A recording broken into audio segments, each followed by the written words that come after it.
puji Tuhan, haleluya. Shalom Bapak Ibu Saudara, puji Tuhan.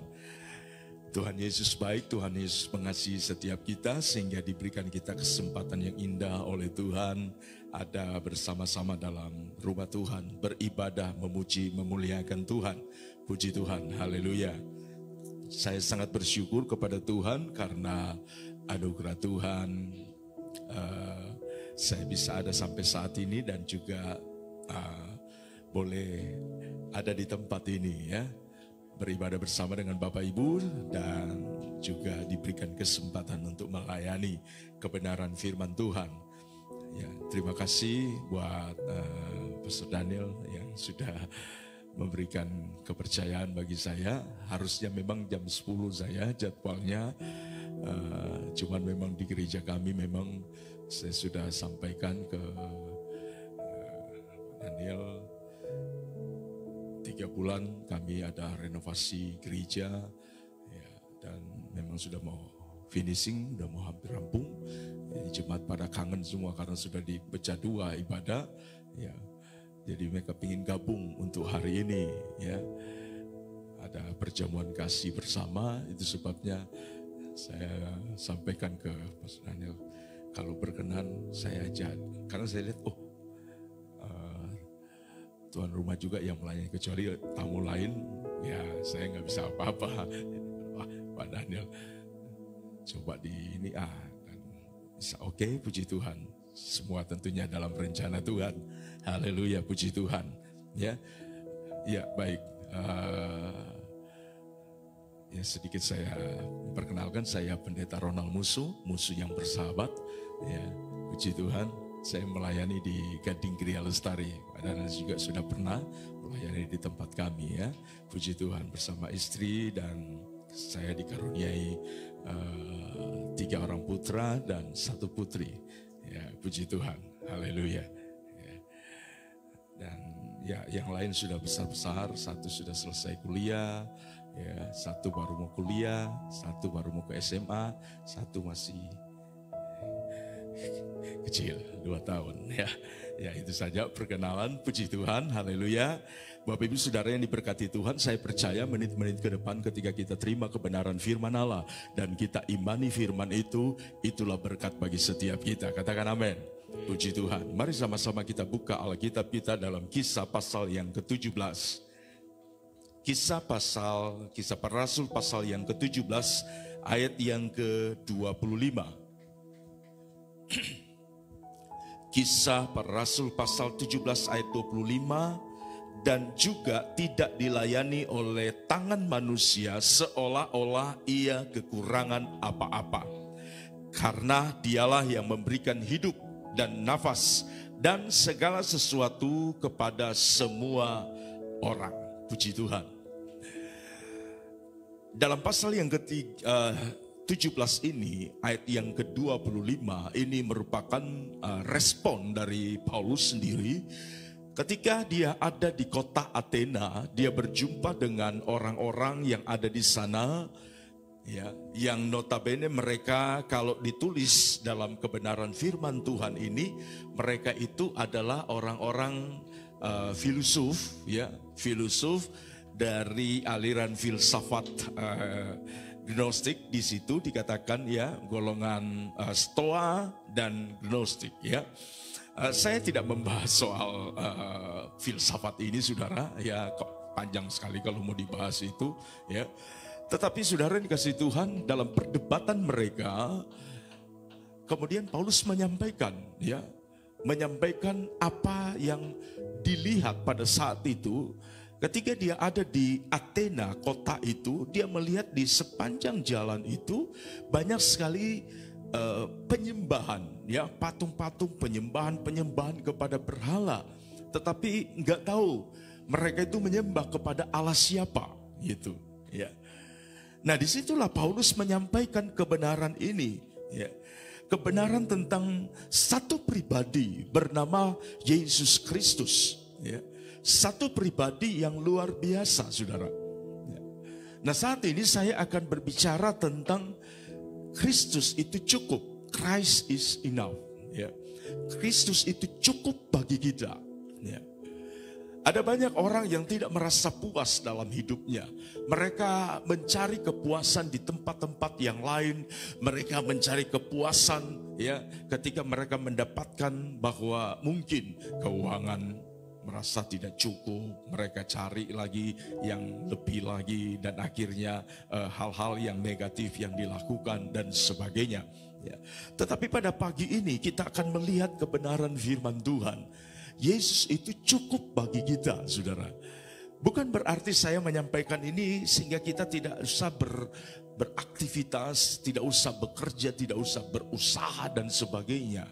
Enggak juga, saudara ya. Kita melakukan apa yang Tuhan percayakan kepada kita. Kita mengerjakan apa yang sudah Tuhan titipkan ya bagi kita untuk kita lakukan, untuk kita kerjakan. Alkitab berkata apa yang dijumpa oleh tangan kita, itulah yang kita lakukan, kita kerjakan. Nah, apa yang menjadi kebenaran firman Tuhan ini, saudara? Ya. Kenapa Yesus itu cukup bagi kita? Ya. Yang pertama saya akan bawa kita kepada bagian yang pertama, kealahan Kristus. Ya. Kenapa Kristus itu cukup bagi kita? Ya. Sekali lagi saya bawa kita untuk memahami sedikit tentang kealahan Kristus. Yang pertama, dari bagian yang pertama ini, Kristus adalah pencipta segala sesuatu. Kisah pasal 17 ayat yang ke-24. Tetap dalam kisah pasal yang 17 ayat 24, Allah yang telah menjadikan bumi dan segala isinya, Ia yang adalah Tuhan atas langit dan bumi, tidak diam dalam kuil-kuil buatan tangan manusia. Nah, Bapak Ibu Saudara yang dikasihi Tuhan, kita melihat kebenaran ini, saudara. Ya, Allah yang menjadikan bumi dan segala yang ada. Dia adalah pencipta segala sesuatu. Katakan amin. Ya. Dan Tuhan menciptakan segala sesuatu yang ada. Kita baca dalam kebenaran firman Tuhan, begitu luar biasa. Tetapi secara sederhana saya memberikan gambaran sedikit di sini bagaimana Tuhan menciptakan segala sesuatu dan Dia menempatkan tata surya ini begitu tepat jaraknya. Ya, sebutkan saja antara bumi dan matahari. Tepat jaraknya, ya.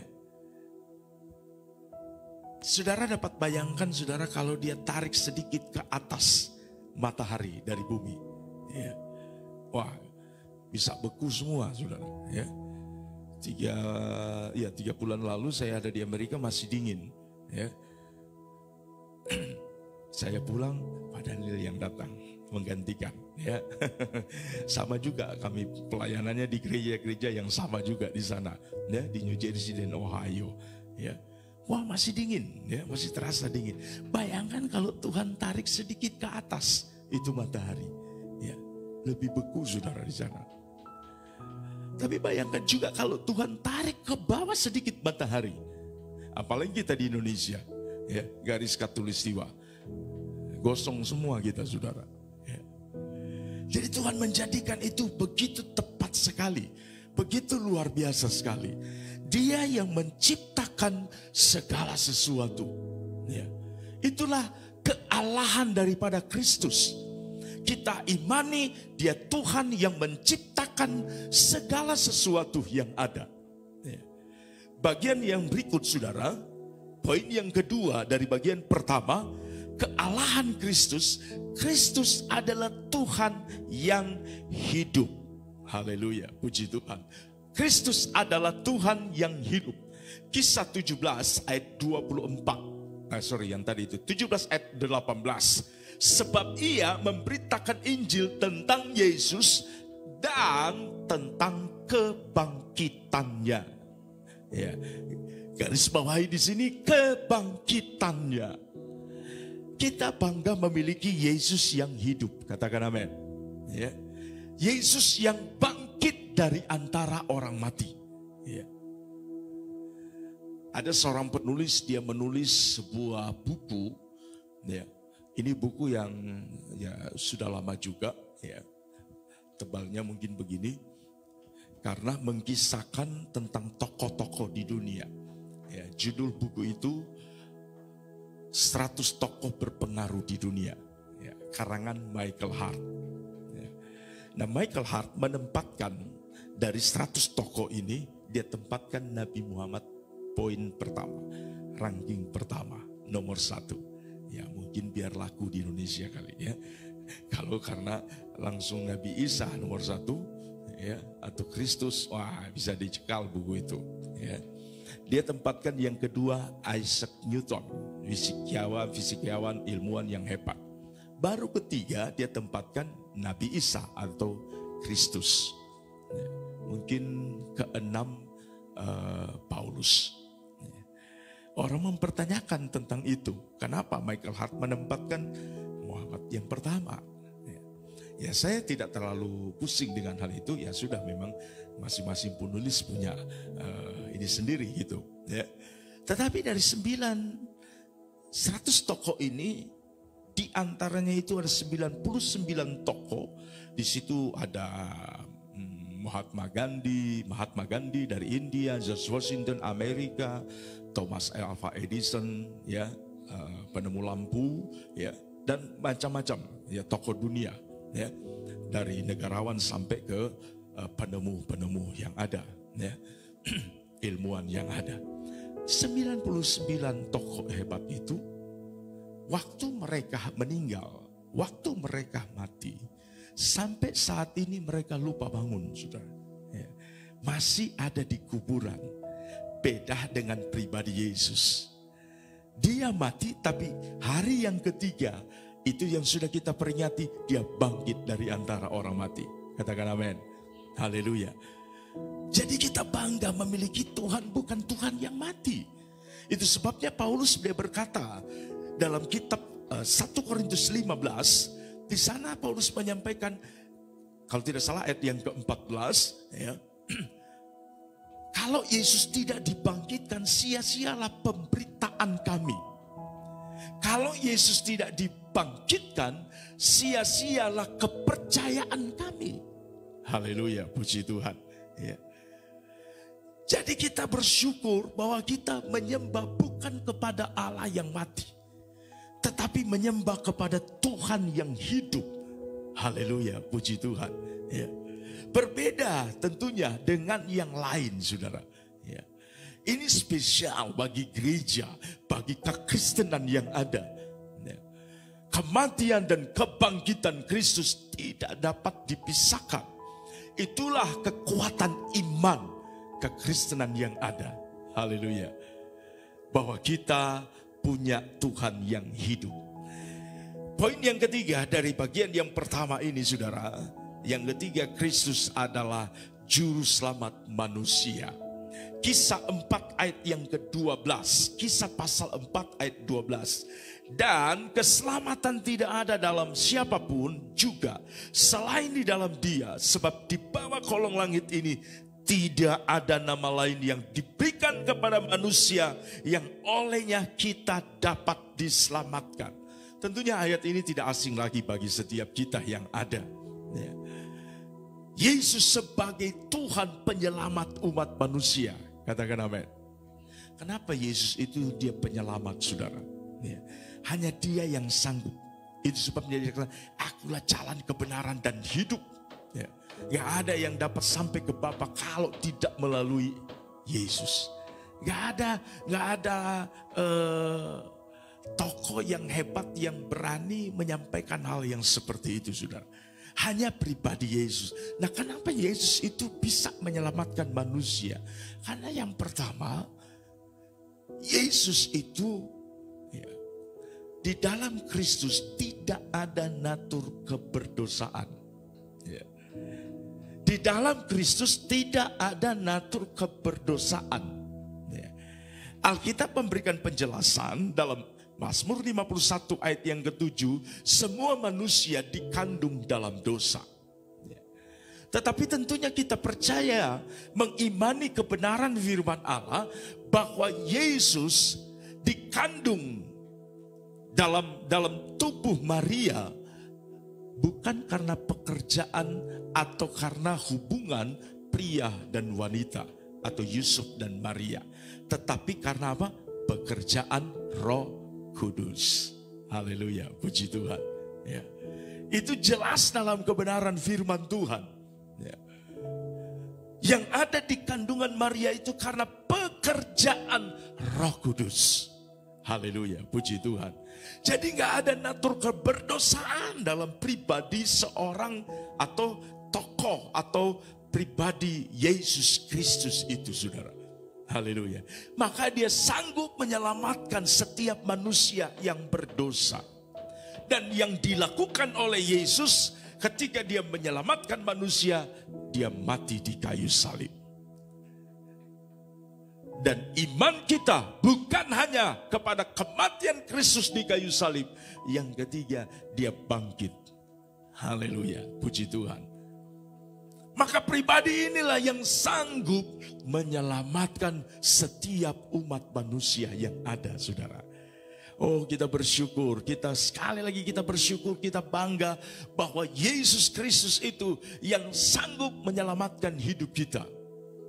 Tidak ada Tuhan yang lain, tidak ada Allah yang lain, hanya pribadi Yesus. Haleluya, puji Tuhan. Ya. Kemudian berikut, saudara, bagian yang kedua. Dalam ayat yang kita baca tadi, ayat acuan kita, ayat pokok tadi, bagian yang kedua saya simpulkan di sini, Kristus sumber segala sesuatu. Kenapa Yesus itu cukup bagi kita? Karena Dia adalah sumber segala sesuatu. Katakan amin. Ya. Poin yang pertama dari bagian yang kedua ini, saudara, dapat kita lihat, ya, Dia, ya, karena dialah yang memberikan hidup. Ya, poin yang pertama di sini, karena dialah yang memberikan hidup. Puji Tuhan. Ya. Yohanes pasal 10 kita kenal sekali ayat itu, ayat yang ke-10. Ya, pencuri datang membunuh, membinasakan. Ya, tapi Yesus datang memberi apa? Hidup dalam kelimpahan. Oh, haleluya. Yesus Kristus, Dia memberi hidup bagi kita. Dan Paulus memberikan jabaran tentang kehidupan itu, tentang hidup itu. Dalam 1 Timotius pasal yang keempat ayat yang ke-8. 1 Timotius pasal 4 ayat yang ke-8. Latihan badani terbatas gunanya, tetapi ibadah itu berguna dalam segala hal karena mengandung janji. Baik untuk hidup ini maupun hidup yang akan datang. Amin, saudara. Ya. Jadi persoalan hidup sekarang dan hidup yang akan datang itu dijamin oleh Tuhan, saudara. Hidup sekarang artinya kita diberkati oleh Tuhan. Ya. Keluaran pasal 23 ayat 25, haruslah kamu beribadah kepada Tuhan Allahmu, maka aku akan memberkati roti makananmu, air minumanmu, penyakit dijauhkan dari kita. Itulah hidup sekarang yang kita nikmati. Haleluya. Ya. Satu kehidupan yang diberkati oleh Tuhan. Karena janji Tuhan itu ada bersama dengan kita. Kalau kita setia beribadah kepada Tuhan, Tuhan menjamin bahwa kita akan menikmati hidup yang diberkati di bumi ini. Haleluya, puji Tuhan. Dan itu pasti akan terjadi dalam perjalanan hidup kita, saudara. Bapak Ibu Saudara yang diberkati oleh Tuhan, ya. Kami merenovasi, membangun, ya, ada aula sekitar 4 meter kali 17, ya. Di atasnya itu ada pastori, ya. Juga begitu 4 meter tapi panjang, lebih panjang, ya. 24. Kemudian gereja, ya, selama setahun ini, saudara. Saya juga bingung, saudara, ya. Kalau saya mau nunggu duitnya, gak bakalan, saudara, ya. Tapi luar biasa Tuhan. Kami boleh menikmati yang namanya mujizat satu kepada mujizat yang lain. Kemenangan satu kepada kemenangan yang lain, saudara. Begitu luar biasa, saudara. Ya. Tuhan menyediakan, Tuhan mengadakan, saudara. Terakhir saudara yang kasih Tuhan memang, waktu itu saya iseng juga, sebenarnya iseng juga sih. Karena teman bilang, coba kamu ajukan proposal ke Pemprov DKI. Saya ya sudah iseng aja, ngikut aja. Bikin lama, setahun lebih, nggak ada kabar. Ya. Nah waktu saya di Amerika itu, dikirim YouTube, link YouTube sama teman. Pas saya nonton, Gubernur Anies Baswedan ya, memberikan hibah, ya, dana hibah ke semua agama yang ada. Ya.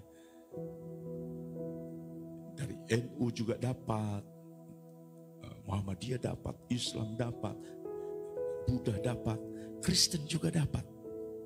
Dari antara semua itu dana hibah, ada gereja kami, saudara. Ya. GPDI Yordan Gading Ria mendapatkan sekian ratus juta. Saya kaget. Oh haleluya. Ya. Nggak disangka, saudara. Ya. Tapi itulah berkat Tuhan. Amin, saudara. Ya. Anugerah Tuhan yang begitu luar biasa, saudara. Ya. Tapi ya viral juga, saudara ya. Viral di media, ya. Saya juga nggak ngerti ya, saudara. Jadi viral, ya. GPD anjingnya Anies katanya. Wah, saya bilang ada aja ya. Padahal kan nggak ada ya main bikin statement untuk mendukung beliau atau apa. Ya, mengalir saja. Ya. DKI dapat boti. Wah, dibikin macam-macam. Ya sudah, saya nggak bahas itu, sudah. Tapi bahwa berkat Tuhan ada bersama dengan kita. Amin, saudara. Tapi bukan untuk sekarang saja, tapi akan datang. Yang akan datang. Katakan amin. Apa itu yang akan datang? Sorga yang kekal. Kalau cuman sekedar kita beribadah kepada Tuhan, terus kita dapat berkat sekarang, saya berani berkata kepada Bapak Ibu Saudara, gak usah datang ibadah. Gak usah beribadah. Di luar sana banyak orang yang tidak beribadah, tapi kelihatan mereka, rumah mereka gede, ya, mobil mereka berderet, sepertinya mereka diberkati. Tetapi Bapak Ibu Saudara yang dikasihi Tuhan, persoalan kita beribadah bukan hanya sekedar kita dapat berkat sekarang, tapi berkat yang akan datang mewarisi kerajaan sorga yang kekal. Katakan amin. Itu tujuan kita, saudara. Sorga kekal itu. Bukan hanya sekedar kita dapatkan berkat di bumi, tapi sorga yang kekal. Itu yang kita dapatkan dari Tuhan. Itu sebabnya Bapak Ibu Saudara yang dikasihi Tuhan, kita ini manusia ya, apa ya namanya, kalau kita di dalam Tuhan, kematian bukan sesuatu yang menakutkan bagi kita. Amin, saudara. Karena sudah ada kepastian sorga itu, saudara. Makanya saya selalu gambarkan soal kematian itu sama seperti kita bermain dengan anak kecil, ya, balita. Ada permainan yang ciluk bah. Saya suka main anak-anak saya, ya, cepat. Mereka akan senyum, mereka akan ketawa, gitu ya. Tentunya yang mereka kenal gitu, ya. Kalau orang lain yang cilukba, ya ini siapa ini? Tapi kalau dia papa mamanya, kakaknya, opungnya, engkongnya, aponya, ya dia akan senang. Kematian itu mirip-mirip, saudara ya. Ciluk banyak kita di mana, saudara? Yesus Kristus kekasih jiwa kita. Aduh, senang, sukacita. Amin, saudara. Ya. Senang sampai kekekalan. Ciluk ya Lucifer di depan mata. Yang ada apa? Tangisan juga dalam kekekalan. So, pastikan hidup kita tetap ada dalam pribadi Kristus. Kita bukan hanya menikmati kehidupan yang sekarang ini saja, tapi hidup yang akan datang, sorga yang kekal. Haleluya, puji Tuhan. Bagian yang berikut saudara, poin yang ketiga, poin yang kedua dari bagian yang kedua tadi, Kristus memberi nafas hidup. Kristus memberi nafas hidup ya, dalam Kisah pasal 17 tadi, ayat yang ke-25 ya. Dan ia ya, karena dialah yang memberikan hidup dan nafas ya. Kristus yang memberikan nafas bagi kita. Amin saudara.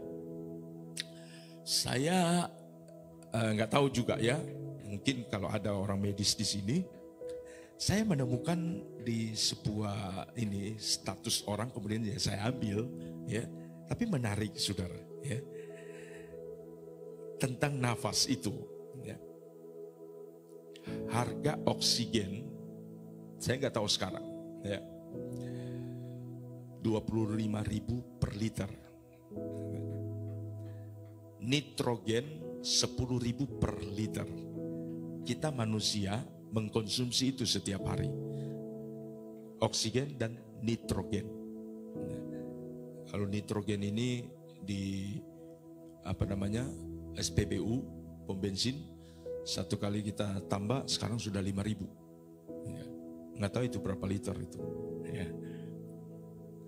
Tapi, nah kita bisa kalkulasi ini saudara, ya kalau hitungannya seperti itu, setiap hari kita membutuhkan sekitar 2.800 liter oksigen dan 11.376 liter nitrogen setiap hari.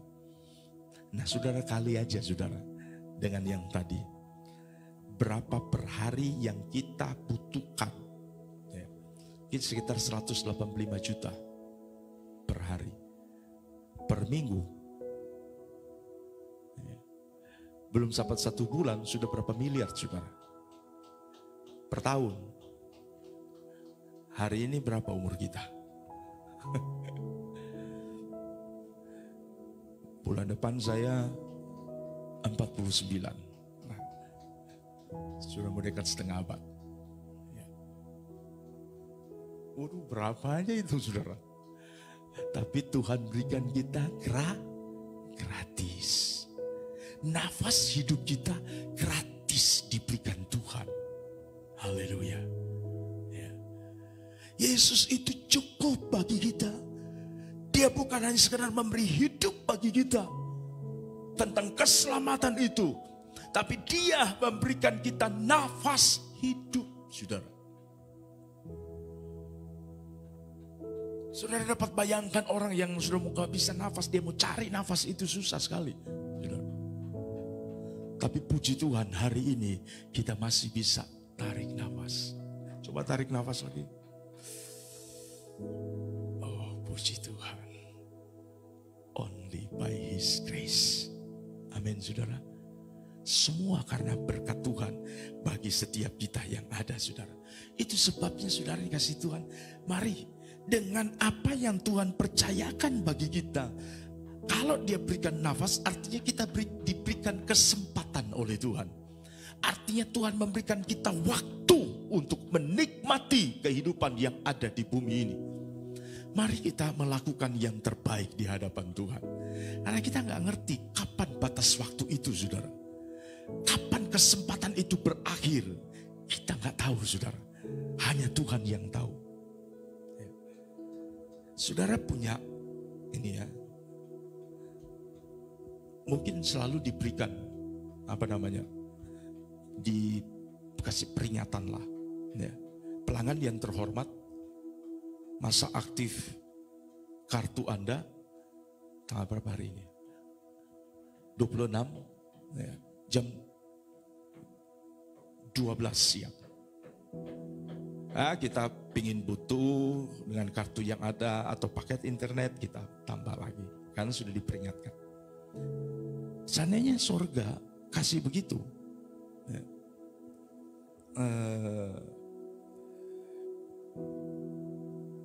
jemaat JKI Home Church, masa aktifmu tanggal 26 jam 12 siang.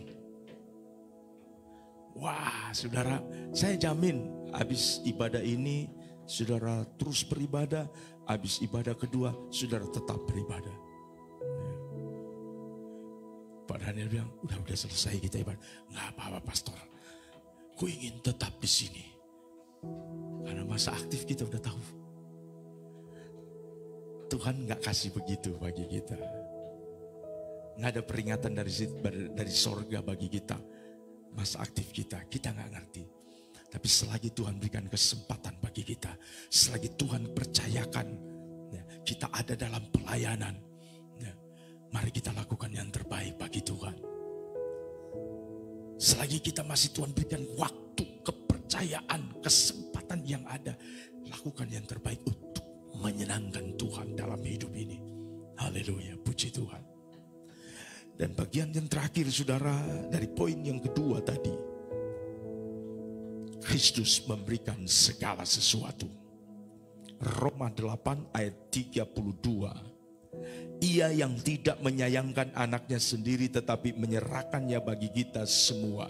Bagaimana mungkin ia tidak mengaruniakan segala sesuatu kepada kita bersama-sama dengan Dia. Katakan amin. Ya. Yakobus 1 ayat 17. Sebab setiap pemberian yang baik dan setiap anugerah yang sempurna datangnya dari atas, diturunkan dari Bapa segala terang. Padanya tidak ada perubahan atau bayang karena pertukaran. Katakan amin. Dia memberikan segala sesuatu dalam hidup kita. Oh, kita bangga, kita bersyukur kepada Tuhan Yesus Kristus itu. Dia cukup bagi kita. Karena dalam kealahannya, Dia Tuhan yang menjadikan segala sesuatu. Dia Tuhan yang hidup. Dia Tuhan yang menyelamatkan hidup kita, manusia yang ada. Dan Dia juga yang memberikan segala sesuatu, termasuk di dalamnya Dia memberikan kepada kita yang namanya hidup itu. Dia memberikan kepada kita yang namanya nafas itu, dan segala sesuatu yang ada dalam hidup kita. Katakan amin. Haleluya, puji Tuhan. Dia cukup bagi kita. Maka Zakeus, saudara yang dikasih Tuhan, seorang yang kita kenal dalam Alkitab, orang kaya, pemungut cukai, orang kaya di Yeriho. Kita tahu cerita dalam Alkitab, dia berjumpa dengan Tuhan. Dan Tuhan melawat dia secara khusus. Dalam perjumpaan dengan Kristus, dia menikmati Kristus itu begitu luar biasa. Dan dia merasa cukup dengan Kristus. Kenapa saya katakan seperti itu, saudara? Saudara bisa baca, saudara, ya, dalam kitab Zakeus pasal 19. Ya. Oh iya, nggak ada yang buka, berarti masih connect. Ya, Lukas pasal 19 ya. Nggak ada kitab Zakeus ya. Lukas 19 ayat 8. Coba baca situ saudara ya. Tetapi Zakeus berdiri berkata kepada Tuhan, Tuhan, setengah dari milikku akan kuberikan kepada orang miskin. Sekiranya ada sesuatu yang kuperas dari seseorang akan kukembalikan 4 kali lipat. Saya nggak tahu duitnya, asetnya Zakeus itu berapa. Dibilang dia kaya. Taruhlah 1 miliar. Setengah dari miliknya, dia bilang apa? Dia kasih orang miskin. 500 juta hilang. Masih ada 500. Ada yang dia peras, dia balikin 4 kali lipat. Pernah peras orang gak ini Zakeus? Belum ada KPK waktu itu sudah. Ya. Pemungut cukai. Pastinya dia kaya karena itu saudara. Nah dia balikin 4 kali lipat. Jadi Zakeus hidup dengan apa? Berapa dananya? Berapa asetnya? Mungkin balik ke zero. Tapi dia gak pusing dengan hal itu saudara. Karena dia menikmati perjumpaan dengan Tuhan. Dia mengimani, dia akan berjalan dalam kebenaran dan dia pasti diberkati oleh Tuhan. Amin. Sekali Sekali lagi, bukan karena saya sampaikan ini supaya nggak usah kerja, semua seluruh harta bendamu diberikan kepada Tuhan, ya. Nah juga saudara, ya. Seluruh hartamu kasih ke saya, enggak saudara. Ya. Tetapi bagaimana dia merasa cukup dengan Tuhan, ya. Dia menikmati perjumpaan dengan Tuhan, sehingga dia menikmati Tuhan itu luar biasa dalam hidupnya. Terima kasih Tuhan. Keselamatan, mujizat terbesar, hadiah terbesar bagi kekristenan adalah ketika kita diselamatkan oleh Tuhan. Katakan amin. Haleluya, puji Tuhan. Itu sebabnya Bapak Ibu Saudara yang diberkati oleh Tuhan, mari dalam perjalanan hidup kita ada banyak hal yang mungkin membuat kita merasa tidak cukup dengan segala sesuatu yang kita dapatkan, sehingga kita cari di luar Tuhan untuk memuaskan diri kita. Kembali kepada kebenaran Tuhan, datang kepada pribadi Yesus. Di dalam Dia kita akan menikmati kepuasan. Dia, Yesus Kristus, itu cukup bagi kita. Christ is enough. Haleluya, puji Tuhan. Tuhan Yesus memberkati kita semua.